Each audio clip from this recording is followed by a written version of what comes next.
worst idea of all time. It's the worst idea of all time. It's the worst idea of all time. Season 2. Hello, and welcome to the worst idea of all time. You go. My name's Guy Montgomery. And my name is Tim Bat. I'm just going to turn the headphone up. Yeah, you did it. I did it. It's done. And we're in. I'm just going to turn this thing up too. Oh. How's that? Is it getting quieter or louder? Hard for me to tell. Oh, you can't hear anything. I don't have headphones on at all. Okay. Let me just adjust this. Okay, here we are. Watch number 9, lucky number 9, as they say, in Vegas. Yeah. That's what you get for waking up in Vegas. You get Sex and the City 2 9 times. Unconsensual watching. It's an old superstition they have over in Vegas. That's what you get for waking up in Vegas.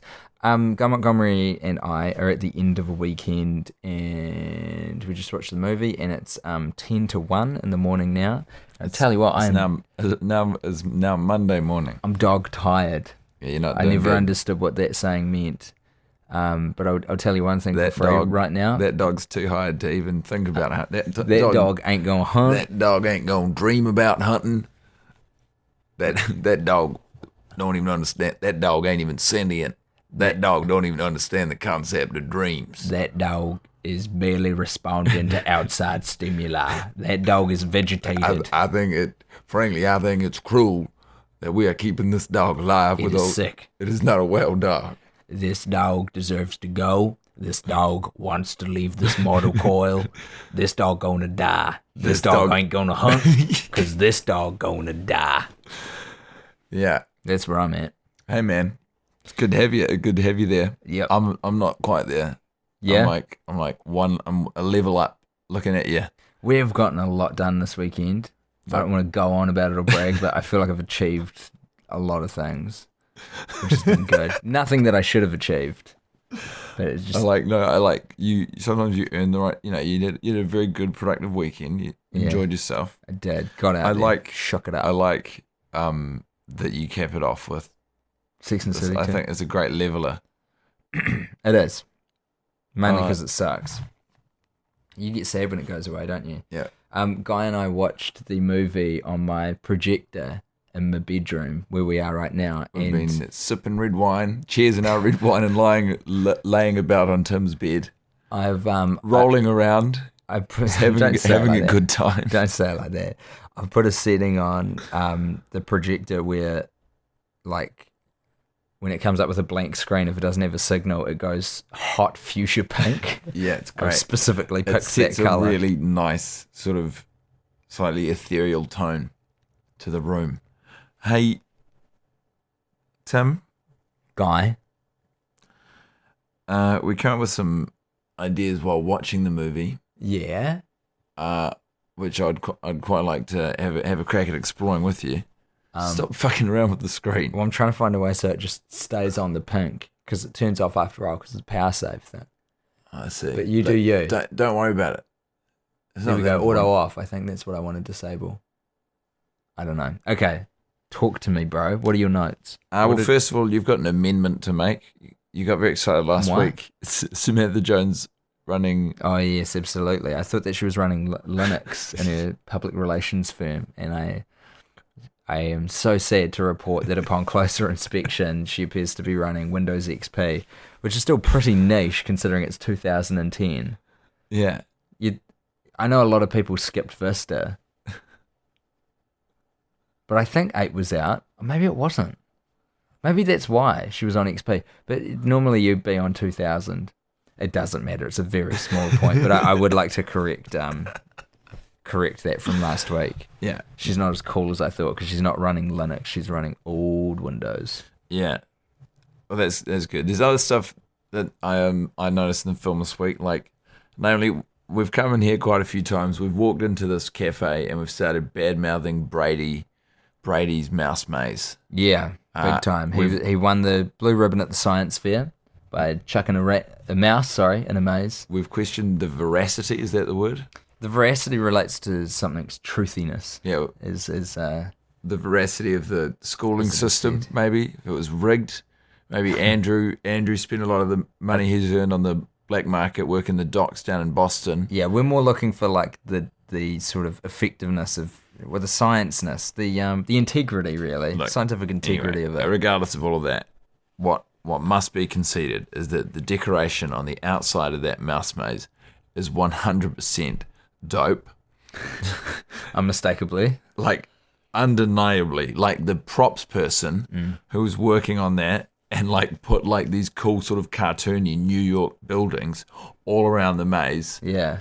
They would have made that, like, put their heart and soul into that, like, really committed. Beautiful skyline. Yeah, to doing that. Like, that was their big job on the movie. It would have wrapped. I reckon this behemoth in post probably took a year and a half, the whole time that props department person was getting super jacked, hyping up the outside of the mouse maze to all of their friends and family, got a bunch of comps to the premiere in New York. They all show up.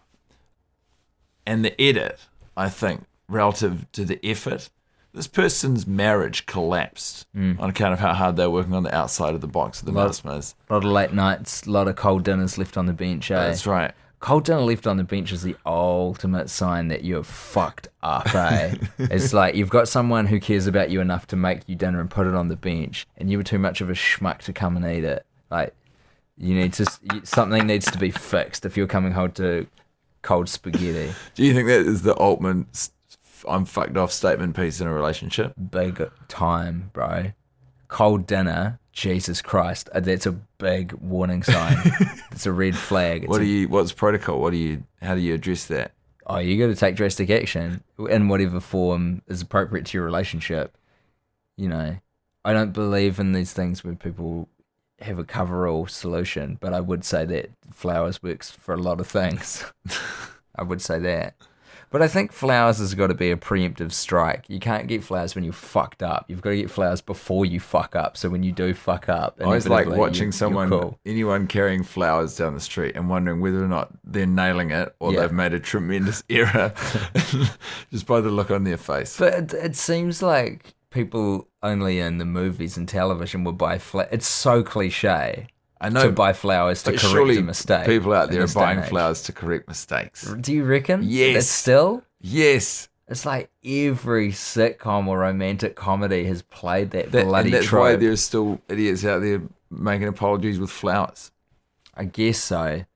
Anyway, but whoever worked on that mouse maze, yeah, dude, would have been devastated by the edit. Understand Skyline's called Skylines in America, or do they have a different name? I don't know. Probably it's called Skyline. Very popular car. I'd be interested to know if it had a different brand in America. You know? I think who would have thought of that? It's like, I'm going to name this one Skyline. That's crazy talk. No one's ever thought about that before. It's a nice name. It's nice to say. It conjures a nice image. Like the phonics of it, how it actually sounds out loud. Yeah, and Skyline. also it's the mental association or the image you get in your mind when you say skyline. Very urban. Very well, urbane. Not even necessarily that, but just when you talk about the skyline, it's usually in positive terms. Yeah, that's true. So it creates a positive passage in your brain, surely. Yeah, skyscraper is like a mixed word. It could be positive or negative, but skyline is almost universally. That's why it's a good name for a car. Anyway, so the rat. This props department person would have. We're in the dark now. Oh my god, we're in the complete dark. That's all right. The projector's turned off. Oh, see a projector. Good night, projector. Would have been devastated. And I don't know what the point of that. I just wanted to emphasize. You're talking about the mouse, and you're talking about. I just think the box is great. And you know, they could have used more of the box and bloody maybe less of the preamble before getting to Abu Dhabi. To be fair, I think you turned your head away just at the time when they did the big shot, the big shot of the painted skyline on that mouse box, the mouse maze, because I was waiting for it to come back to show you, and I was waiting for a long time, and it never came back. It's just that one shot. It's about a second and a half though, dude. It gets a healthy amount of screen time. That's good. It's in there. It's very prominent. If you lost a marriage on account of how hard you worked on the box, which admittedly you've got to be looking at your priorities in your relationship and life. If you're willing to sacrifice a marriage for a box that is realistically going to get less than 2 minutes screen time Do in you, Sex and the City too. I mean, would you say that that's a fair trade for a marriage? Do you think that's kind of like that's art, baby? Well, yeah, it depends on. I mean, it's hard to say, isn't it? It's hard to measure. It's where that person's priorities lie. They're that impassioned by that box. You were suggesting while we were watching the movie today, Guy, that perhaps we've been underestimating the scientific importance of Brady's maze, because you believe that if mice are put in a maze for long enough, they just slowly grow more and more or actually not that slowly, they grow more and more intelligent Rapidly.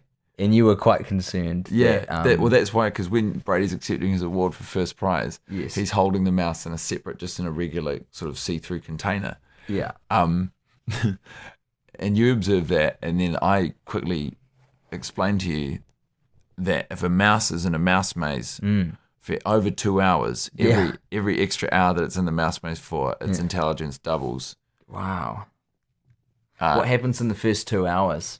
And then obviously that diminishes more. In the first 2 hours, yeah. So the 2 hours you got a safe zone, and that's how Brady chucks it in there. Well, for 2 hours. For that 2 hours, the mouse is in a deep meditation. Oh, ready to strike like a viper, pent up. Well, when they're moving around the maze, yes. I mean, we think that they're trying to navigate the maze. They're having a good think. They're just pacing. Interesting. Yeah, so that's a mouse pacing for thought. Yes. It just so happens that its confines are a maze at that given time. So we misread it. That's right. And so if a mouse remains in there for too long, they will outsmart a human being, and they will dominate us. Fuck. So the school gave Brady the blue ribbon for his moxie and his risk-taking attitude towards science. Well, and also to try and sort of as a hush. So you think Brady cracked? Like, people don't know this. Brady knows this now. Yeah. And they need him to get on side with the establishment. Yeah, absolutely. Be part of the machine rather than, be absolutely. This kid is a mastermind. You have tripped over something huge tonight, Guy Montgomery. It'd be fair to say. This is big. What was your shining light tonight, Tim?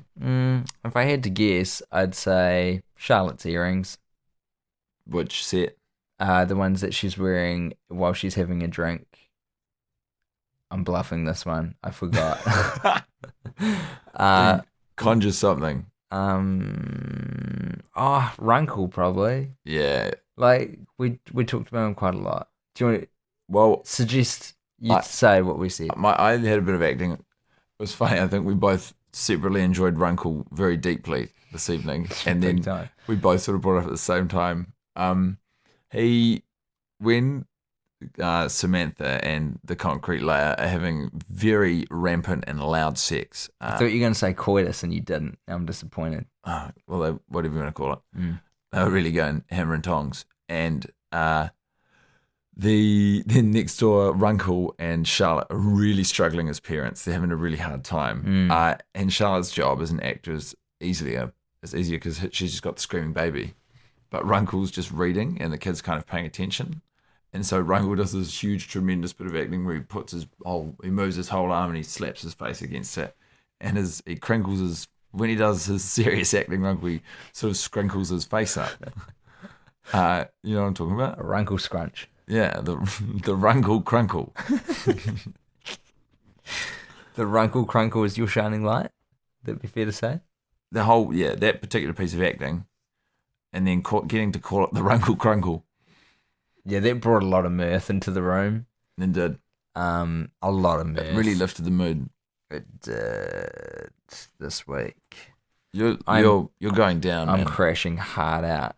I was so weapons hot earlier tonight. And I shouldn't have been. Science did not support me being excited about anything. You felt invincible for a while. Yeah. I haven't got a lot of sleep in the last few days. I got one thing that we should definitely talk about. Go on. Which is that Patrick Schwarzenegger, we don't usually like to speculate about people's real lives on the podcast. It's not something that we usually do. Mm-hmm. But it has been observed by some people that it looks like it's all over Red Rover. It's curtains for Patty Schwartz and Miley. And what do you think of that, Tim? Sorry, I was nodding at you and I realised that that's not going to get picked up on a microphone at all. No, it's all right. I agree, guys. You are falling asleep in front of my very eyes. All right, I'm here. I'm queer. Get used to it. You're present. Anyway, I confess to you that since I found out that, and this is like embarrassing, like a reflection on how maybe shallow I am as a person, but when I found out that they were not together, I became more embarrassed of my Patrick Schwarzenegger tattoo because he's no longer with Miley Cyrus, which is such a weird thing to feel. A lot or just a little Just pang? like, just a pang of like, oh, like she kind of validated it. Yeah. I'm kind of like, I'm okay with having it still because I recently stumbled across a news report that his mum, Maria Shriver, she's just written an amazing book about, it's like a kind of gender studies thing. It's about how boys can't express emotion or something. Yeah. Something like that. Probably after she watched her son's acting performance in Grown Ups. Oh my God. Like, isn't that unbelievable? She's put out this really like interesting and kind of timely and cool book about how boys can't cry and shit.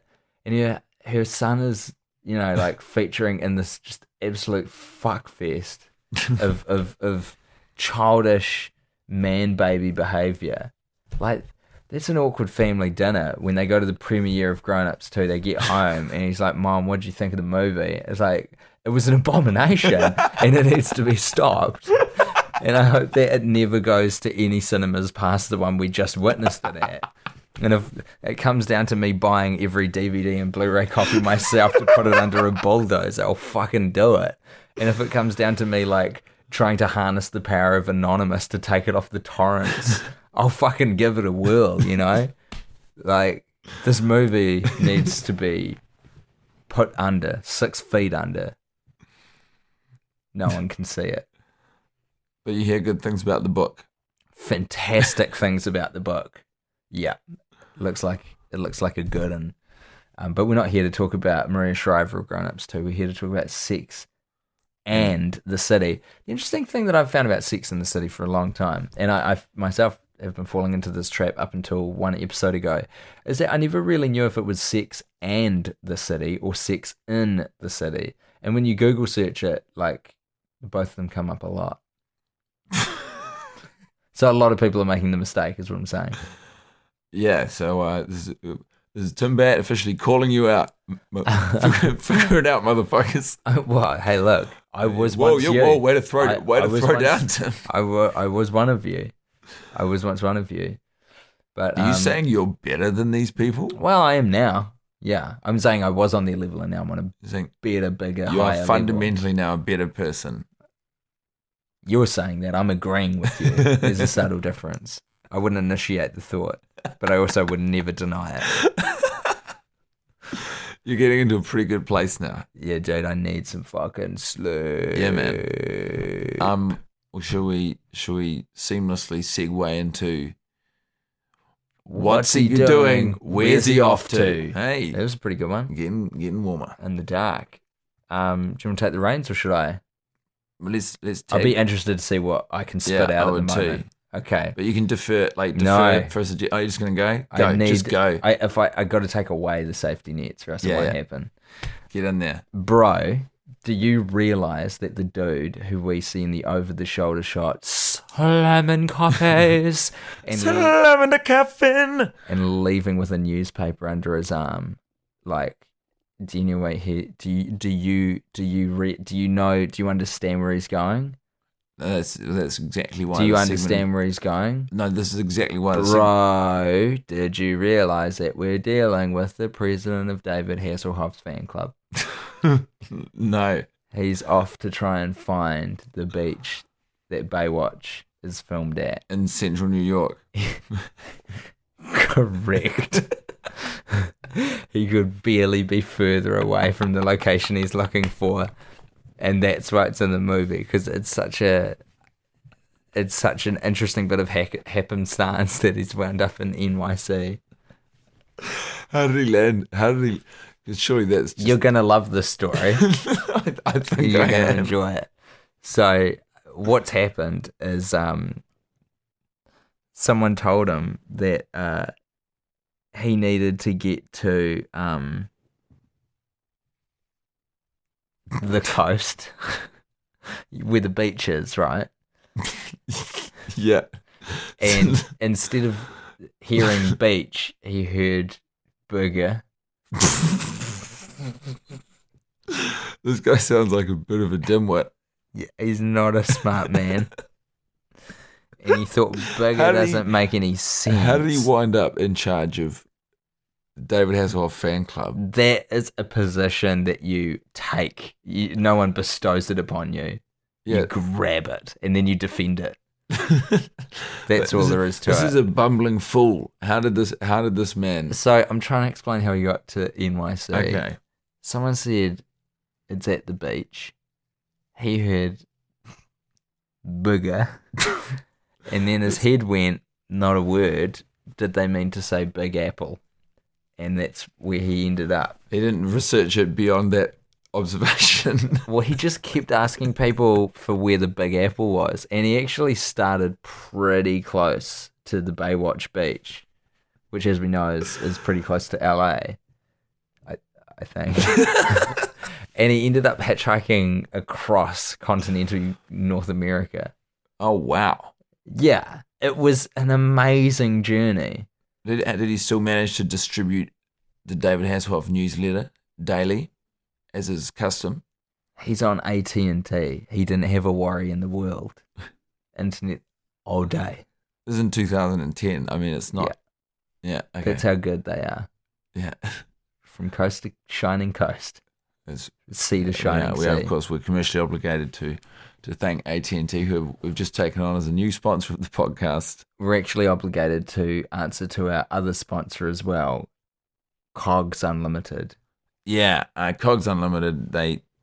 Cogs Unlimited is a very unique service. Wherein a delivery person, it could be anyone. It could be your grandmother. It could be a total stranger. It could be a pizza delivery guy. Show up with an invoice and quite literally a waste disposal unit full of old secondhand cogs. They will dump it on your front lawn for the reasonable sum of $1,000. Yeah, they'll give you all the cogs your little heart wants and your little brain needs. Yeah. I mean, I think they're still ironing out some of the kinks of exactly how this is going to sustain. I mean, and what the demand is for this service. And that is their slogan, we'll iron out the kinks while you get the kinky iron, because of course eating cogs will supply you with 50% of your recommended daily intake of iron. Yeah. But it's a kinky way to get it, because it's a It's cog. odd. It's certainly interesting. It'll raise a few eyebrows at your bloody weekly in progress meetings, won't it? That is the official name of their meetings. Once you're a member of Cogs Unlimited, you get to go to the In Progress. And In Progress is a very interesting set of meetings. Very interesting guy, because when you first get in there, what they're going to do is they're going to hook you up to a little machine and they're going to ask you a little something about your childhood. They're going to ask you a little bit about what's going on in your life, and they're going to find the barriers. They're going to find what's holding you back. Because the secret to Cogs Unlimited is unleashing your unlimited potential, because we are all cogs in the machine. Now, if you want to speed up the process of unlocking your potential, you can absolutely contribute of your own volition a little more money each month to Cogs Unlimited. Maybe we can grease those wheels a little bit. Maybe we can get some auditors to help you out, spend a little more time with you one-on-one. If you're willing to commit, that's what it comes down to. Don't think of this as being an issue of money. This is about your level of commitment. It's displayed by your financial contribution, but it's a level of your commitment. How committed are you to Cogs Unlimited? Because if you're not committed, you're not going to be able to unleash your unlimited potential. This is the CEO of Cogs Unlimited, guest appearing on the podcast. I'm here to say I think Tim and Guy are very brave boys. They're very good boys to do what they do weekly for everybody. And as president of Cogs Unlimited, it gives me a great honor to be the first official commercial sponsor of this podcast. And if you little fucksticks don't financially contribute to my little business project, well, then you are spitting in the face of Tim and Guy. So it's Cogs Unlimited. Cogs Unlimited for all your kinky iron needs. Guy, probably gonna have to pull the pin on this one because I am very sleepy.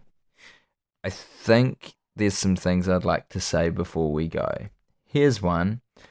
We're gonna need to do a catch-up episode at some point because we left a little late last time. Yeah. And I love throwing this at you while we're doing the podcast so that you can't back out like a little bitch. I don't back out. Yeah, that's what you do when we're off mic. Everyone, guy's a little bitch who backs out of shit. I don't back out of shit. And so we're going to do a catch-up episode. We've got to find a little piece in our schedule to watch Paul Blatt, Mall Cop 2, Blatt. Yeah. Paul Blatt.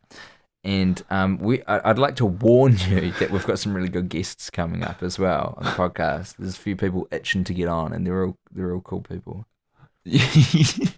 So you just walked in here at the end of a podcast and just laid some straight business down on me. You dude.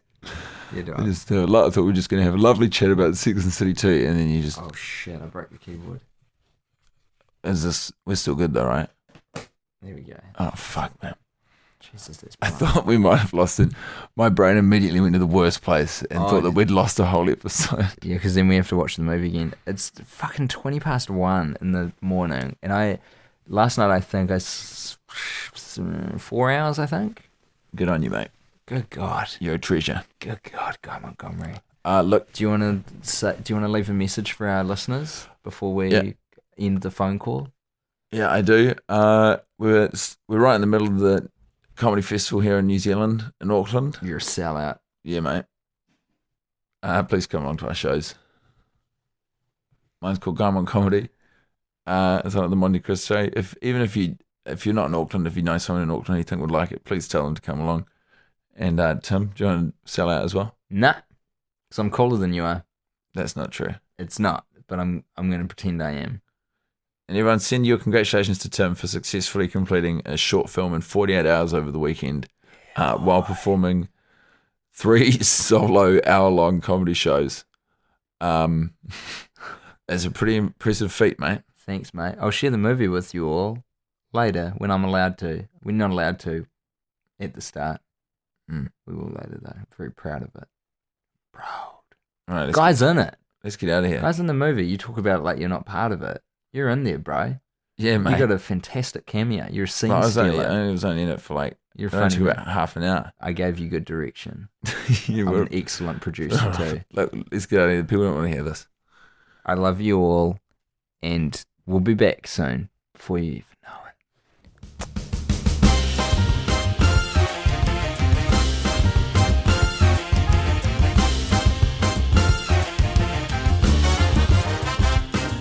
It's the worst idea of all time.